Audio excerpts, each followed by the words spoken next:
Hello everyone, welcome back to my channel All Sorted, and this time I'm going to make a video on MHCET, Maharashtra CET MBA. We all drive hard to achieve that JBIMS tag. We run after that after CAT. When CAT doesn't go well, Jamnalal Bajaj is all we think about. Jamnalal Bajaj, Jamnalal Bajaj. Same happened with me. So in this video I'm going to share, is it worth joining Sydenham Welingkar and KJ Somaiya, and when you are not getting JBIMS because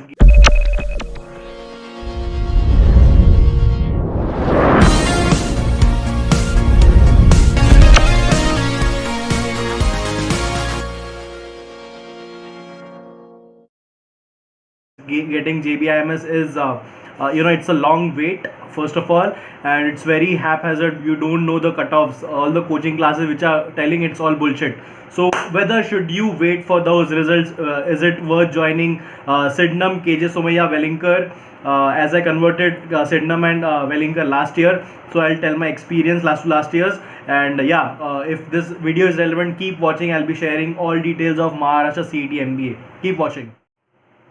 So hello guys, I'm going to share my experience regarding Maharashtra CET MBA. I had written last year. I was very passionate about getting into JBIMS, being the high return on investment option, because my CAT didn't go well. I didn't clear the DILR cutoff. So my whole aim was to get into JBIMS. I started writing mocks. I wrote 40-45 mocks.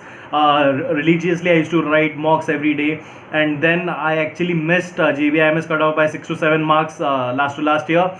I converted Sydenham. I got Welingkar also in the cap round 1 and Sydenham in the last cap round. I'll tell you what experience I had gone through, because I also had SIBM Pune as my convert that year. But because of the high fees, I was skeptical. I was thinking whether I should join a tier 2 college like Sydenham, Somaiya or Welingkar, and do well there. Doing well in a tier 2 college, being in the top and grabbing a package like 14-15 lakhs, is it possible to do that, or whether should I wait for another year, prepare again for CAT, IFT, TISNET, different exams that.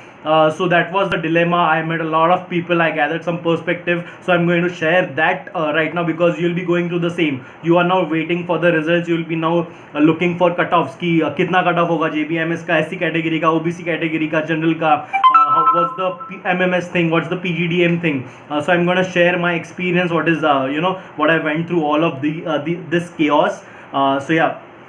First of all, my CAT didn't go well. My DLR cutoff was low. I wrote CET only for JBIMS. Okay. Confusion that I had was, I'll tell you the first of all scenario of Sydenham between Somaiya and Welingkar. So regarding Sydenham, which ranks college number 2 after JBIMS in Maharashtra CET, actually the rank is not 2, because there is no other college which offers package lesser than JBIMS, like close to JBIMS. Sydenham has become number 2. Actually, if we see the rankings, there's no comparison between Sydenham and JBIMS. Sydenham has 10 to 12 lakhs as the average package, whereas JBIMS has 18 to 20 lakhs.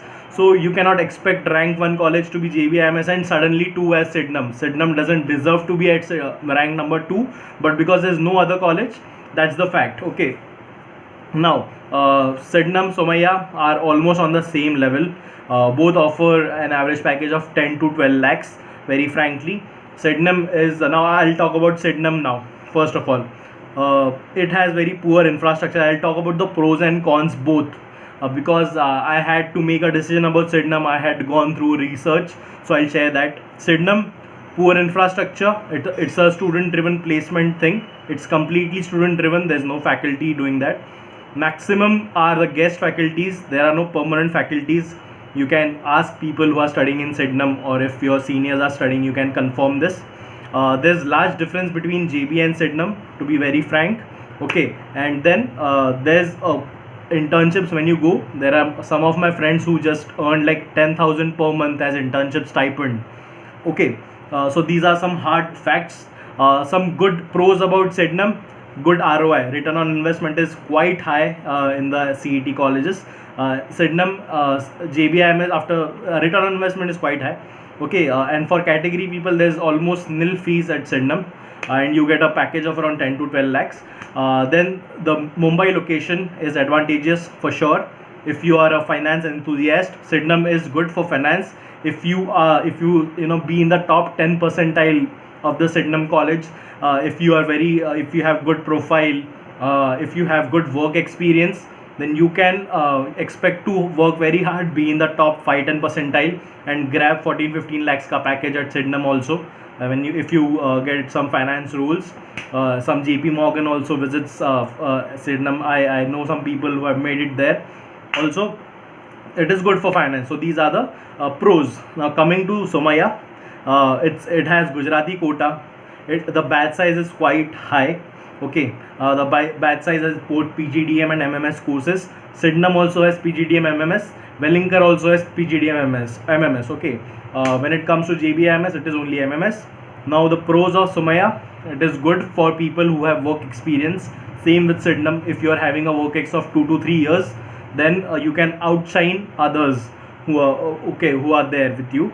Second, the average package will be around Sydenham 11 to 12 lakhs, and if you have a good profile meaning good academics, 10th 12th graduation, good work experience of 2 to 3 years, you can expect to be in the top 10-20 percentile. Then you have high chances of getting more than the average package. So average package is 10 to 12 lakhs. So with that good profile and every hard work and all, you can achieve 14 lakhs ka package also, 14-15 lakhs. Okay, so this are the pros, and also obviously the Mumbai location of KJ Somaiya. And coming to Welingkar, I got into MMS course of Welingkar in the first cap round that year, and so I went to Welingkar to see how's the crowd, how's the feel, the atmosphere there is. See, PGDM and MMS are both together, the batch size is quite high. Okay, PGDM people come with a percentile of 80 percentile. They are in the same course as you who are going through to MMS course. Welingkar, as they say, is good for marketing. Okay, but people who come through PGDM with 80 percentile, 75 percentile, they are also great with communication skills. Okay, they are generally better groomed than people who come through MMS directly. So understand, people through PGDM, they have to give interviews, and through interviews there's the slotting process. There's the people who are groomed will be selected. So people who are groomed already are better for marketing. So people who are coming through PGDM courses are direct competition, direct threat to people who are coming through MMS courses with a high cutoff. So even if you go to Welingkar, you cannot expect to you'll be getting a good marketing job, because you'll be competing with a lot of PGDM. Now, what are some pros and cons of Welingkar? Pros, it's good for marketing. If you do well there, good profile, again 10-12 academics, better groomed personality, good communication skills, you can expect a good marketing role. But marketing में भी क्या होता है, you get sales roles most of it. So you won't be expected to get a brand management role or something related to core marketing. In marketing, even if you go to IIMs, you'll be getting area sales manager post. So if you are ready to work in a sales job, which is hardcore on-field job, it's a area sales manager post with lot of deadlines and all, then yes, you can expect a role in sales through Welingkar. Also, okayish kind of placements. Pros is Mumbai location, though yeah, Mumbai location will be advantageous, lot of connections. Welingkar, the alumni spread of Welingkar, they kind of visit the colleges, so good guest lectures happen at Welingkar. And yeah, so marketing, if you are an enthusiast, but you may go to Welingkar college. Yeah, so if you have a little less percentile in CAT or through in CET, you can expect a PGDM seat as well in Welingkar. Okay, so now क्या आता है, you have two options left, whether you should take the tier 2 college like Sydenham, KJ Somaiya, Welingkar, or you can do more efforts again for a year and get into the tier top 1 colleges, top 20 colleges of India. So I had the same option, whether to put in efforts, whether to build your profile, whether work on your communication skills, get a good package. So if you go to tier 2 college like Sydenham, KJ Somaiya, Welingkar, you need to put in a lot of efforts to be in the top people. You have to have a very good profile, you have to groom yourself a lot, good communication skills, then will you be in the top 5-10 percentile, and then can you expect a package more than the average package.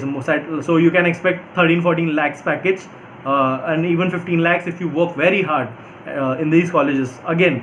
Or the next option is, it sounds very exciting. Next option, if you have a work experience less than 2 years, if you are a fresher or 1 year experience, okay, you can prepare for CAT, IFT, ZAT, TISNET again next year.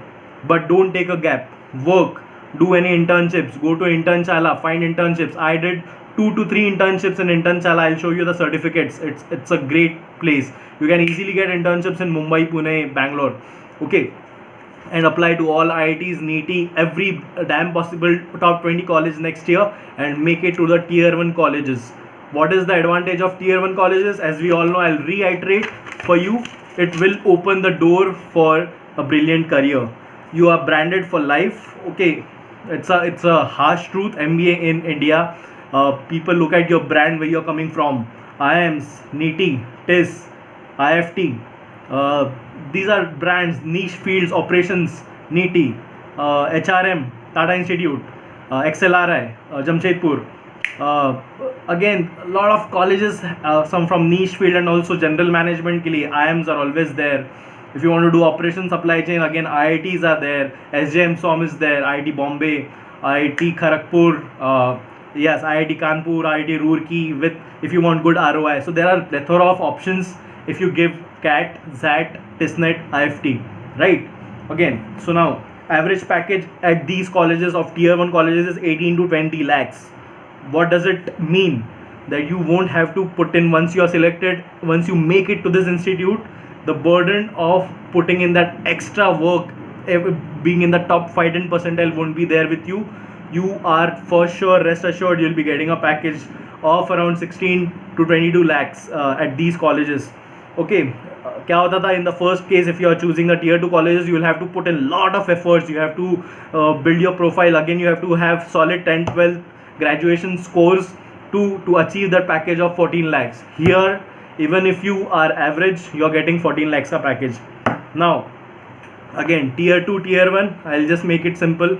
Tier 2, 8 to 10 lakhs is the average package. Tier 1, 16 to 22 lakhs is the average package as of now. Median salary, if you compare, tier 2 it's around 8 to 9 lakhs, tier 1 it's around 16 to 22 lakhs. Again, if you are joining a tier 2 college, and let's say you get a package of 12 lakhs, and if you join a tier 1 college, you'll be getting a package of, let's say, 16 lakhs on an average. Okay, what does it mean? You will always be behind that person by 4 to 5 lakhs, and it will take you and in case you go to tier 1 college and perform good, be in the top 50 percentile range, be in the top 30 to 35, 40 percentile range, you will be getting a package of 20 lakhs for sure. In TIS Mumbai, where I am studying, the median is 21 lakhs. So a median salary, if you are in the top 50 percentile, you are getting a rest assured salary of 21 lakhs, 20 lakhs for sure. But that is not guaranteed in the tier 2 colleges. Hardly there's any one paying you 21 lakhs. You see, the highest of tier 2 college is the median of tier 1 college. I'll repeat, the highest of tier 2 college will be the median of tier 1 college. So you'll take at least 5 to 6 years to match the salary of a tier 1 B schooler, the initial salary, and that gap of the salary will only go on increasing, will be there always. So the 5 to 6 years, do you want to take more to achieve that initial salary of tier 1 by joining tier 2 now, or do you want to put in 1 year extra efforts right now, give CAT, ZAT, IFT, TISNET, every damn college offering 22, 23 lakhs of package? Why not go there, man? Just put in efforts. That comes with conditions. Okay, so you're taking, again, as a summarize, you're taking 4 to 5 years to reach the tier 1 salary. It's better to prepare again. So what I took the decision, I'm not joining Sydenham, I'm not joining Welingkar. I am preparing again for a year. That time I had the work experience of 2 years, and I knew one more gap I can take and make my work experience of 3 years. 3 years is a good work you cannot go beyond 3 years, will be you'll be counted negatively.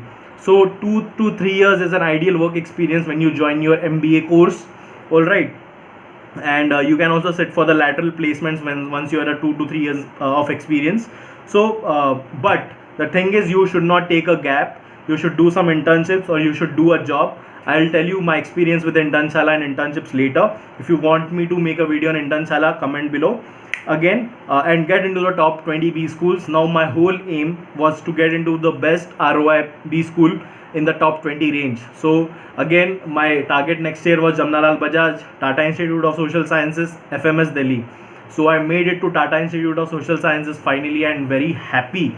I'm getting a stipend. Let's say I'll not reveal my stipend directly, but had I been to Sydenham, I would have gotten an average stipend of 20-25 lakhs. Here I'm getting average stipend 5 times the stipend I would have got in Sydenham. Okay, so that's the average stipend at Tata Institute. So you can see the median stipend you get for a year, and the average salary is double than Sydenham. So double the difference I covered in 1 year, putting a lot of efforts that year. So that worked for me. If you want to do that, there's, again, I'm telling, there are conditions. You should have work experience less than 2 years, 1 year, or a fresher. You should not have any gaps. That means do not take a gap.